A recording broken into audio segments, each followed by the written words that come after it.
안녕하십니까. 논설의 박용현입니다. 검찰을 한마디로 정의하기는 어렵습니다. 권력의 사냥개 노릇을 하다가 권력이 검찰을 개혁하려고 하면 주인을 물어뜯습니다. 필요할 땐 인권 옹호 기관임을 강조하지만 또 필요할 땐 잔인한 수사로 천연덕스럽게 인권을 짓밟습니다. 정의 실현을 내세우면서 제 식구는 늘 예외로 합니다. 어떤 피고인에 대해선 중형을 선고받게 하려 수단 방법을 가리지 않지만 또 어떤 피고인에 대해선 자상하게 피고인의 이익을 살핍니다. 하지만 이제는 검찰을 정의할 하나의 단어를 얻었습니다. 윤석열입니다. 두 가지 이유에서입니다. 첫째, 검찰의 존재 이유가 오로지 윤석열 개인에 대한 충성인 것으로 보이기 때문입니다. 둘째, 검찰의 행태적 특성이 검찰총장 대통령을 거친 윤석열을 그대로 빼닮았기 때문입니다. 지난 8일 내란 우두머리 혐의로 구속 기소된 대통령 윤석열의 석방은 이 두 가지 측면을 응축해 보여준 장면입니다. 검찰은 조직의 존재 이유를 부정하는 대가를 치르면서까지 대통령 윤석열을 석방시켰습니다. 검찰은 그 과정에서 대통령 윤석열과 꼭 닮은 궤변과 이율 배반, 뻔뻔함을 보여줬습니다.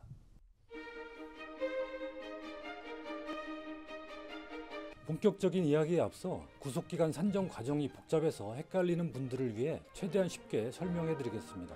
먼저 그림 1처럼 법에 정해진 구속기간은 체포된 날부터 따져 10일간입니다. 그 안에 기소가 이루어져야 합니다. 그런데 체포한 뒤 구속하려면 법원에 구속영장 실질심사를 받아야 합니다. 보통 3일에 걸쳐 진행됩니다. 그림 2에 파란색으로 표시된 구속영장 실질심사 기간은 구속기간에 산입되지 않기 때문에 구속기간 만료일은 3일 뒤로 미뤄지는 겁니다. 그림 3에서 보시듯 빨간색으로 표시된 대통령 윤석열 기소는 구속시간 만료 시점보다 넉넉하게 앞서서 이루어졌습니다. 그런데 그림 4를 보시죠. 문제의 서울형사합의 25부 지귀현 부장판사는 영장실질심사에 소요된 기간을 날짜, 즉 3일로 계산하지 않고 서류가 법원에 접수된 시점부터 반환된 시점까지 시간 단위로 계산했습니다.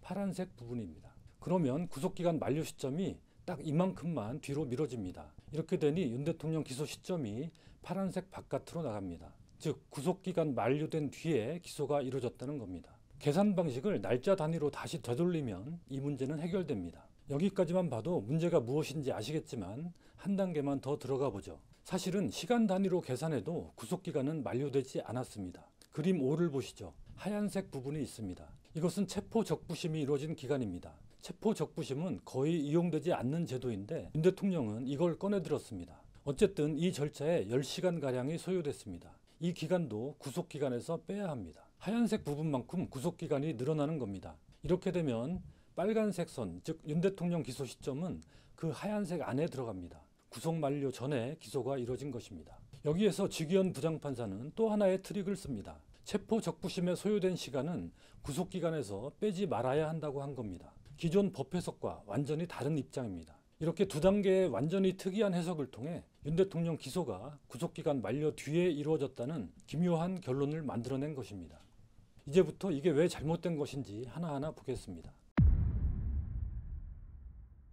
우선 구속기간 산정을 시간 단위로 하는 건 법에 배치됩니다. 기본적으로 형사소송법은 구속기간은 10일이라고 일 단위로 규정하고 체포기간은 48시간이라고 시간 단위로 규정합니다. 일과 시간을 구별하고 있는 것입니다. 더 중요한 것은 구속기간에서 제외해야 하는 기간을 규정한 두 개의 별도 조항입니다. 영장 실질심사의 경우 법원에 심사를 위한 서류 증거물이 접수된 날부터 구속영장을 발부하여 검찰청에 반환된 날까지의 기간을 구속기간에 산입하지 않는다고 규정되어 있습니다. 반면 체포 구속 적부심사의 경우 법원에 서류 증거물이 접수된 때부터 기각결정 후 검찰청에 반환된 때까지의 기간을 산입하지 않는다고 규정되어 있습니다.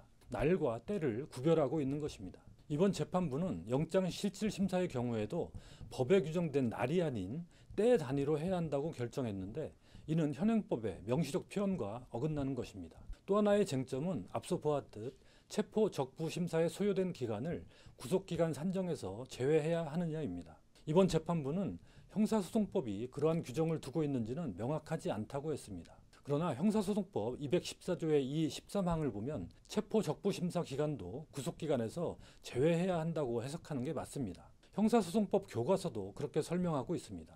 이번 재판부가 교과서와도 다른 매우 특이한 해석을 한 것입니다. 오동훈 공수처장이 국회에 나와 지적한 것도 바로 이 부분입니다. 그러므로 재판부가 제시한 시간 기준에 의하더라도 매우 적법한 기소였습니다. 형사소송법 214조 2 제13항에 의하면 체포적부심, 구속적부심 구분 없이 기록이 법원에 머무른 기간에 대하여 구속기간에 산입하지 아니하는 것으로 명확하게 규정되어 있습니다. 재판부는 형사소송법 214조 2 제13항 후문이 체포적부심에 적용되는지 분명하지 않다고 보아 위 10시간 32분을 전혀 고려하지 않고 구속기간을 넘겨 기소하였다고 판단하였는데 법 왜곡이 아니라 법 해석으로 평가받기 위해서는 현행 형사소송법 214조 2 13항 규정 중 어느 부분이 불분명한지에 대해서 해명되어야 한다는 생각입니다.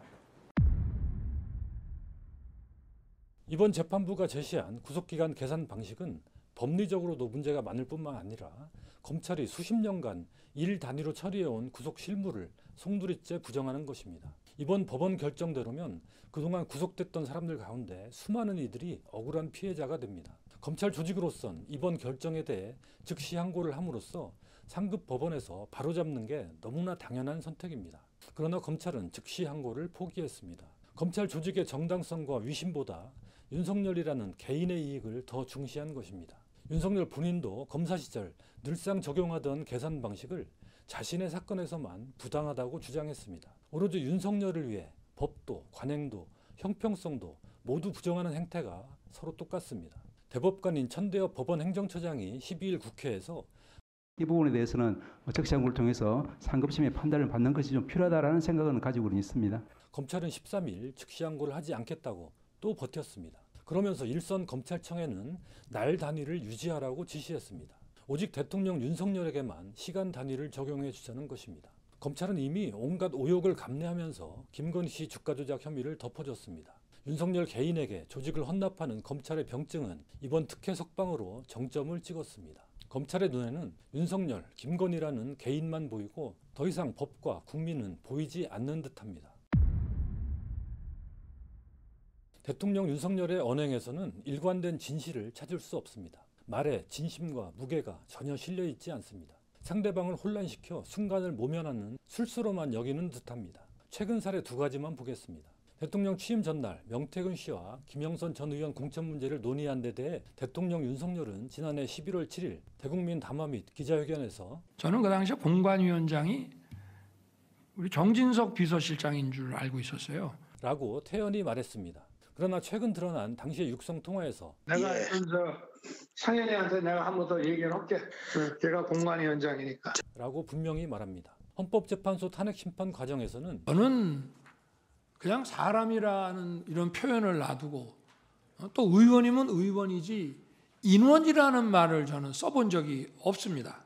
그래놓고 이어지는 답변에서 이제 불필요한 인원을 통제한다는 목적으로 들어갔는데 그 안에는 약 15명, 20명이 안 되는 인원이 들어갔고 그 7층 건물 안에도 굉장히 많은 인원이 있다는 것을 계속 인원이란 말을 썼습니다.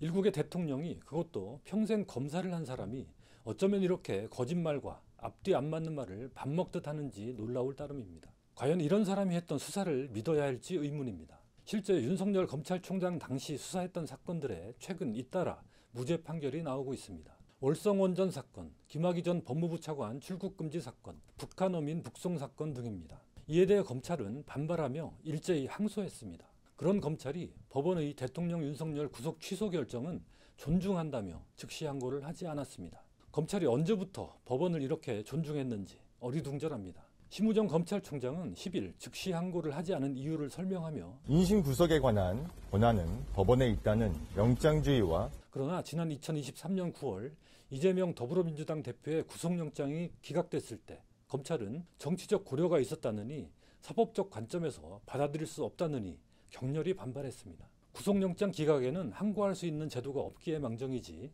그런 제도가 있었다면 검찰은 당장 항고했을 것입니다. 이 대표에 대해선 무리한 구속영장 재청구를 하지 못했지만 다른 많은 사건에서 구속영장이 기각되면 검찰이 재청구하는 일이 비일비재합니다. 검찰이 법원을 존중하기는커녕 무시하기까지 하는 사례도 수두룩합니다. 검찰 특수활동비 내역 공개 소송이 대표적입니다.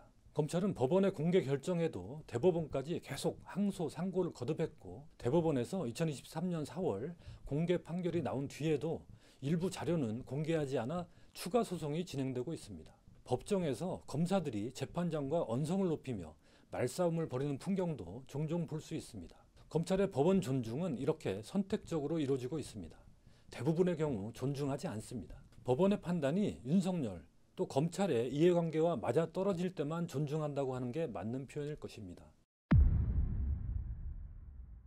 검찰은 즉시항고 제도가 헌법재판소에서 2차례 위헌 결정이 났다는 점도 즉시항고 포기의 근거로 제시합니다. 이 또한 앞뒤 맞지 않는 언행입니다. 항고는 법원 결정에 불복해 상급법원의 재판단을 구하는 것인데 보통 항고와 즉시 항고가 있습니다. 즉시 항고는 보통 항고와 달리 상급법원의 결정이 나올 때까지 원래 법원의 결정을 정지시키는 효력까지 갖습니다. 즉 피고인을 풀어주라는 법원 결정을 검찰이 즉시 항고함으로써 단기간이나마 무력화할 수 있는 제도입니다.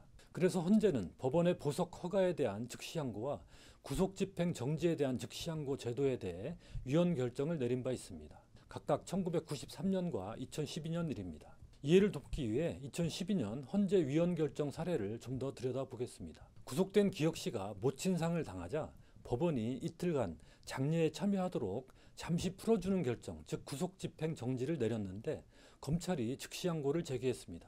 그래서 기혁 씨는 풀려나지 못해 어머니 장례에 참석할 수 없었습니다. 검사의 즉시항고 권한으로 법원의 구속집행 정지 결정이 사실상 무의미하게 된 것입니다. 이에 상급법원이 이 제도에 대한 위헌법률 심판을 헌재에 제청했습니다. 이에 대해 법무부는 검사의 즉시항고는 피고인의 도주, 증거인멸, 재범 등을 방지하기 위하여 공익의 대변자이자 수사, 소추, 형벌 집행의 담당자인 검사가 합리적 의심이 있는 경우 상급법원의 판단을 받을 수 있도록 하는 제도로서 합리성이 있으므로 헌법상 적법 절차의 원칙에 위배되지 않는다고 주장했습니다. 그러나 헌재는 구속집행 정지가 중병이나 출산, 가족의 장례 참석 등 긴급하게 피고인을 석방할 필요가 있는 경우 등에 주로 사용되고 있다면서 구속집행 정지 사유들은 한시적인 경우가 많아 그 시기를 놓치게 되면 피고인에게 집행정지의 의미가 없어지게 된다는 점을 고려하면 즉시항고는 사실상 법원의 구속집행정지 결정을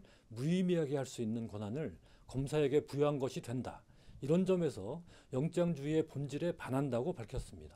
즉시항고 제도는 판사가 자의적으로 피고인을 풀어주는 경우에 대한 대응책으로 의미를 갖습니다. 반면 기혁 씨 경우처럼 검사가 피고인을 괴롭힐 수 있는 수단이기도 합니다. 일시적인 구속집행 정지에서 즉시항고를 인정하는 것은 따라서 위헌이라는 취지에 공감할 수 있습니다. 또 구속 취소는 보석과도 다릅니다. 보석은 주거지 제한 등 여러 가지 조건을 붙여 피고인을 풀어주는 것입니다. 반면 구속 취소는 완전히 석방되는 것이죠. 위헌 결정의 취지가 구속 취소에도 그대로 적용될까요? 헌재는 당시 구속 집행 정지는 구속의 집행을 정지할 뿐 구속의 효력에는 영향이 없다는 점에서 구속 취소와 다르다고 짚었습니다. 실제로 3년 뒤인 2015년 국회에서는 구속 취소에 대해서도 보석이나 구속 집행 정지와 마찬가지로 즉시항고를 폐지하자는 법안이 추진됐습니다. 하지만 당시 김주현 법무부 차관, 지금의 대통령실 민정수석은 반대했습니다. 앞서 본 헌재의 지적과 같은 맥락입니다. 집행정지 결정은 사유가 한시적인 것들이 대부분인데 구속 취소는 전국적으로 결정하는 것이고 보석처럼 재판 출석을 보장하는 조건을 부과하거나 이렇게 할 수가 없다. 라며 구속 취소는 보석, 구속 집행정지와 성격이 다르다고 주장했습니다. 그래서 구속 취소에 대한 즉시항고 제도는 폐지되지 않고 남았습니다. 구속 취소에 대한 즉시항고가 위헌인지 여부는 아직 알 수 없는 미지의 영역입니다. 언젠가 헌재가 판단할 문제입니다. 하지만 현행법상으로는 엄연히 유지되고 있는 검찰의 권한입니다. 2023년 9월 울산지법이 공동 공갈 혐의로 함께 구속된 피고인 2명의 구속 취소를 결정하자 울산지검은 즉시항고를 했습니다. 상급법원에서 한 명에 대해선 인용, 다른 한 명에 대해선 기각 결정이 나왔습니다. 즉 한 명은 다시 재구속된 것입니다. 이 밖에도 2사례가 더 있습니다.